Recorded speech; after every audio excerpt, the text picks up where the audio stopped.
Video को start करने से पहले अगर आपने अभी तक चैनल को सब्सक्राइब नहीं करा है तो दोस्तों चैनल को पहले सब्सक्राइब कर लीजिए और इस साथ में इस बेल आइकन को जरूर क्लिक करिएगा दोस्तों, जिससे आपको टाइम टू टाइम नोटिफिकेशन मिलते रहेंगे। चलिए फ्रेंड्स, अब हम वीडियो स्टार्ट करते हैं।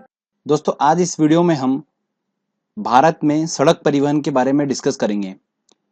बहुत ज़्यादा इंपॉर्टेंट टॉपिक है, जनरली इससे एग्जाम में क्वेश्चंस बनते हैं, तो दोस्तों आज हम इसको अच्छे से समझेंगे। साथ ही साथ दोस्तों हम एक very important question answer set भी लगाएंगे, जो कि एग्जाम में जो क्वेश्चन रिपीट हो रहे हैं और जो क्वेश्चन इंपॉर्टेंट है वो इस टेस्ट में हम इसको अच्छे से सॉल्व करेंगे। आप इस लेक्चर को पूरा देखिएगा, जिससे अगर इस टॉपिक से अगर क्वेश्चन आता है तो आप उसको आसानी से सॉल्व कर पाएंगे। तो चलिए फ्रेंड्स, स्टार्ट करते हैं लेक्चर को। भारत में सड़क परिवहन को सबसे पहले हम दो पार्ट में पढ़ेंगे। पहले हम पढ़ेंगे नेशनल हाईवे, फिर हम पढ़ेंगे स्टेट हाईवे। ओके फ्रेंड्स, तो सबसे पहले कुछ इंपॉर्टेंट पॉइंट्स आपको बता देता हूं। जैसे कि भारत में सड़क प्रणाली जो है वो एशिया महाद्वीप में चाइना के बाद सबसे बड़ी सड़क प्रणाली है। ध्यान रखिएगा दोस्तों, सेकंड नंबर की है। सेकंड पॉइंट इंपॉर्टेंट ये है कि भारत में सड़कों का नियंत्रण कौन करता है? केंद्रीय लोक निर्माण विभाग करता है। ठीक है, ये जनरली एग्जाम में पूछा जाता है क्वेश्चन, तो आप थोड़ा ध्यान रखिए। अब मैं आपको बताता हूं, सबसे पहले हम डिस्कस करेंगे नेशनल हाईवे को। नेशनल हाईवे से रिलेटेड जितने भी इंपॉर्टेंट पॉइंट्स हैं जो एग्जाम में क्वेश्चन पूछे जा सकते हैं वो सारे मैं आपके कवर कराऊंगा। उसके बाद हम स्टेट हाईवे के बारे में पढ़ेंगे और लास्ट में हम कुछ इंपॉर्टेंट योजनाओं के बारे में डिस्कस करके इस लेक्चर को फिनिश करके क्वेश्चन आंसर सेट लगाएंगे। ठीक है फ्रेंड्स, तो चलिए सबसे पहले मैं आप नेशनल हाईवे के बारे में बताता हूं। राष्ट्रीय राजमार्ग में सबसे पहला पॉइंट हम दोस्तों बात करते हैं कि भारत का सबसे लंबा नेशनल हाईवे कौन सा है, तो वो है दोस्तों NH7। नेशनल हाईवे 1, 2, 3, 4, 5, 6 ऐसे बहुत सारे नेशनल हाईवे हैं, तो उसमें सबसे जो लंबा नेशनल हाईवे है वो है NH7। अब ये NH7 कौन कौन से स्टेट से होकर जाता है, तो इसको हम मैप में अच्छे से ग्राफिकली समझेंगे। दोस्तों नेशनल हाईवे जो है वो जाता है उत्तर प्रदेश के वाराणसी से लेकर तमिलनाडु के कन्याकुमारी तक जाता है, तो ये सबसे लंबा नेशनल हाईवे है। इस नेशनल हाईवे की लंबाई जो है वो है 2369 किलोमीटर। 2369 किलोमीटर जो है ये इतना लंबा नेशनल हाईवे है।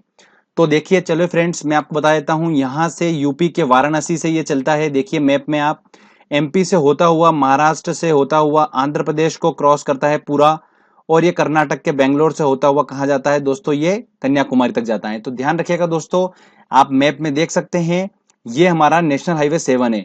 अच्छा, अब ध्यान रखिए, क्वेश्चन ये पूछा जाता है कि नेशनल हाईवे जो है 7 जो है सबसे लंबा, ये कितने राज्यों से होकर गुजरता है? तो ध्यान रखिएगा 6 राज्यों से होकर गुजरता है। उत्तर प्रदेश, मध्य प्रदेश, महाराष्ट्र, आंध्र प्रदेश, कर्नाटक और तमिलनाडु।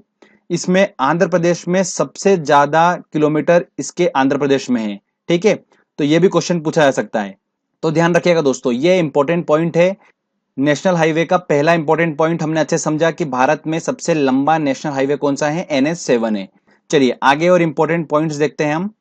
अगला पॉइंट है दोस्तों हमारा, भारत का सबसे छोटा राष्ट्रीय राजमार्ग कौन सा है? तो वो दोस्तों है केरल के, ध्यान रखिएगा, बेम्बानद झील में एक वेलिंगटन द्वीप है केरल में। वहां पर उस वेलिंगटन द्वीप पर एक छोटा सा 6 किलोमीटर का एक राष्ट्रीय राजमार्ग है जिसका नाम है 47A। यही 47A जो है, ध्यान रखिएगा, नेशनल हाईवे 47A, यही भारत का सबसे छोटा राष्ट्रीय राजमार्ग है। ठीक है दोस्तों, तो ये वाला इंपॉर्टेंट है, ध्यान रखिए। ये भी पूछ लेते हैं कि वो कौन से राज्य में है, तो ध्यान रखिएगा केरल में है। तो ये छोटा सा एक इंपॉर्टेंट पॉइंट है, तो आप इसको ध्यान रखिएगा।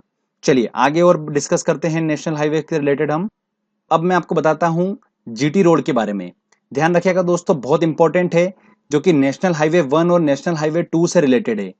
आपको मैंने बताया था हिस्ट्री में कि GT रोड का निर्माण किसने कराया था? हुमायूं के शासनकाल में शेर शाह सूरी ने GT रोड का निर्माण कराया था। और ये GT रोड कहां तक जाता है? कोलकाता से लेकर जाता है पाकिस्तान, पेशावर तक जाता है। तो भारत में जो GT रोड का जो ये हिस्सा है उसको NH1 और NH2 दो भागों में डिवाइड किया गया है। कैसे, मैं आपको बताता हूं, ध्यान से देखिए दोस्तों। जैसा कि आप देख पा रहे होंगे मैप में कि दिल्ली से लेकर जो पाकिस्तान बॉर्डर तक का जो हाईवे है, ठीक है, नेशनल हाईवे है, इसको क्या बोला गया है? नेशनल हाईवे 1 बोला गया है। जवाहर सुरंग इसी नेशनल हाईवे 1 में स्थित है। तो ध्यान रखिएगा दोस्तों, ये हमारा नेशनल हाईवे 1 था। ये पहला पार्ट है, भारत में जो GT रोड जा रहा है उसका पहला भाग ये NH1 हो गया। सेकंड जो है दिल्ली से लेकर कोलकाता तक का जो हिस्सा है ये NH2 कहलाता है, नेशनल हाईवे 2।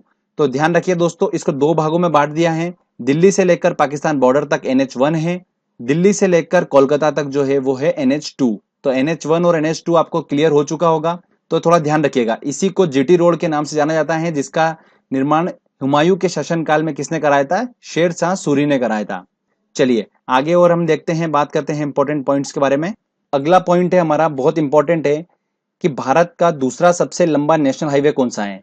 ये तो सबको पता होता है कि भारत का सबसे लंबा नेशनल हाईवे कौन सा है, पर दूसरा नंबर का कौन सा है, तो वो है NH6। ठीक है, और ये NH6 कहां से कहां तक जाता है, ध्यान रखिएगा दोस्तों, कोलकाता से जाता है मुंबई तक। इसको बोला गया है NH6, बोला गया है नेशनल हाईवे 6 बोला गया है। ठीक है फ्रेंड्स, अब मैं आपको एक इंपॉर्टेंट बात बताता हूं कि भारत में सड़कों का विकास करने के लिए भारत सरकार के द्वारा कई प्रकार की योजनाएं चलाई गई। तो वो योजनाओं के बारे में थोड़ा सा मैं आपको बता देता हूं। इसमें सबसे पहले आती है हमारी स्वर्णिम चतुर्भुज योजना। इस स्वर्णिम चतुर्भुज योजना के अंतर्गत भारत के 4 महानगरों दिल्ली, मुंबई, चेन्नई और कोलकाता को जोड़ने का काम था। तो स्वर्णिम चतुर्भुज योजना के अंतर्गत क्या था? दिल्ली से मुंबई, मुंबई से चेन्नई, चेन्नई से कोलकाता और कोलकाता से दिल्ली, मतलब आपस में इन चारों महानगरों को जोड़ा गया स्वर्णिम चतुर्भुज योजना के द्वारा। ठीक है, सड़कों के विकास के लिए एक और योजना चली गई, उसका नाम था प्रधानमंत्री ग्राम सड़क योजना। इस योजना के अंतर्गत गांवों को शहरों से पक्की सड़कों के माध्यम से जोड़ने का काम हुआ। तो ध्यान रखिएगा, ये दोनों योजनाएं बहुत ज्यादा इंपॉर्टेंट है। अब हम बात करते हैं स्टेट हाईवे के बारे में, राज्य राजमार्ग के बारे में। इसके रखरखाव की जिम्मेदारी जो होती है वो सिर्फ राज्य सरकार की होती है, मतलब केंद्र सरकार का इसमें कोई भी इंटरफेयर नहीं होता है। भारत में सर्वाधिक सड़क लंबाई जो है वो कहां पर है दोस्तों? महाराष्ट्र में है।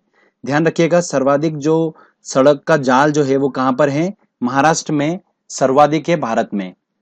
उसके बाद अगर भारत में सबसे कम अगर सड़क लंबाई देखी जाए तो वो कहां पर है दोस्तों? ध्यान रखिएगा, सिक्किम में है। विश्व में सबसे ऊंचा सड़क मार्ग जो कि लेह श्रीनगर मार्ग है, जिसे NH1D के नाम से जाना जाता है, ये भारत देश में ही स्थित है। तो ये भी कुछ इंपॉर्टेंट पॉइंट्स थे, इनको याद रखना है आपको। अब जो भी मैंने आपको नेशनल हाईवे या स्टेट हाईवे से रिलेटेड, ठीक है, जो भी मैंने आपको पॉइंट्स बताए हैं ये काफी ज्यादा इंपॉर्टेंट पॉइंट्स हैं, और क्वेश्चंस जो बनते हैं वो इन्हीं में से बनते हैं। तो चलिए फ्रेंड्स, हमने अच्छे से समझ लिया है। ठीक है, ऐसा इन सब चीजों को ट्रिक से याद करना पॉसिबल नहीं है, इन सब चीजों को समझना जरूरी है, और हमने ग्राफिकली अच्छे से चीजों को समझा है। तो आपको कोई जरूरत नहीं है कि इन सबको ट्रिक से याद करके आप उसको उलझने बनाइए। जो चीज ट्रिक से याद करना होगी वो मैं आपको ट्रिक से बताऊंगा, पर जो चीज हमको ग्राफिकली समझना होगी वो हम समझेंगे। अब हम टेस्ट लगाते हैं और देखते हैं कि हम कितने क्वेश्चन सॉल्व कर पा रहे हैं और किससे इससे टॉपिक से रिलेटेड किस तरीके के क्वेश्चंस बनते हैं। तो चलिए फ्रेंड्स, हम अच्छे से क्वेश्चन आंसर सेट लगाते हैं। पहला हमारा क्वेश्चन है, विश्व की विशालतम सड़क प्रणालियों में भारत का स्थान है। सबसे ज्यादा सड़क प्रणालियों में सबसे प्रथम स्थान है चाइना का, उसके बाद आता है भारत देश का नंबर, मतलब द्वितीय नंबर पर भारत आता है। तो इसका आंसर लगेगा ए। भारत का सबसे लंबा राष्ट्रीय मार्ग कौन सा है? देखिए, राष्ट्रीय मार्ग कौन सा है भारत का सबसे लंबा? NH7 मैंने आपको बताया था, तो इसका लगेगा आंसर सी। भारत देश का सबसे छोटा राष्ट्रीय मार्ग कौन सा है? तो सबसे छोटा कहां पर है दोस्तों? केरल में था, मैंने आपको बताया था NH47, जो कि 6 किलोमीटर का है मात्र। ठीक है, चलिए आगे और इंपॉर्टेंट क्वेश्चन लगाते हैं हम। राष्ट्रीय राजमार्ग 7 कितने राज्यों से होकर गुजरती है? देखिए, राष्ट्रीय राजमार्ग 7 कितने राज्यों से होकर गुजरती है? मैंने आपको बताया था कि 6 राज्यों से होकर गुजरती हैं। कौन कौन से? उत्तर प्रदेश, मध्य प्रदेश, महाराष्ट्र, आंध्र प्रदेश, कर्नाटक, तमिलनाडु। ठीक है दोस्तों, तो 6 राज्यों से होकर गुजरती हैं, तो इसका आंसर लगेगा सी। भारत का दूसरा सबसे लंबा राष्ट्रीय राजमार्ग कौन सा है? तो ध्यान रखिएगा, दूसरे नंबर का सबसे लंबा राष्ट्रीय राजमार्ग NH6 था, मैंने आपको बताया था, जो कि कलकत्ता से लेकर मुंबई तक जाता है। NH1 में निम्न में से किन किन नगरों के मध्य है NH1? तो NH1 जो है, मैंने आपको बताया था GT रोड को दो भागों में बांटा था, NH1 और NH2। NH1 जाता है दिल्ली से पाकिस्तान बॉर्डर तक, मतलब दिल्ली से पाकिस्तान, मतलब आंसर लगेगा इसका सी, दिल्ली से अमृतसर। चलिए आगे और क्वेश्चन देखते हैं हम। निम्न में से कौन गोल्डन चतुर्भुज का पार्ट नहीं है? कौन सा गोल्डन चतुर्भुज योजना का पार्ट नहीं है? देखिए, अजमेर दिल्ली से चला भैया, कहां पर आया था? मुंबई, मुंबई से फिर चेन्नई, चेन्नई से कोलकाता और कोलकाता से वापस दिल्ली। ये स्वर्णिम चतुर्भुज योजना थी। इसके अंदर अजमेर से होकर जाती है, वो अहमदाबाद से होकर जाती है, जबलपुर से होकर नहीं जाती है। ठीक है, मध्य प्रदेश के अंदर का पार्ट है ये, तो यहाँ से होकर नहीं जाती है, तो इसका आंसर लगेगा सी। उत्तर भारत में GT रोड का श्रेय किसको जाता है? देखिए, उत्तर भारत के टाइम पर GT रोड का श्रेय किसका था? शेरशाह सूरी को जाता था।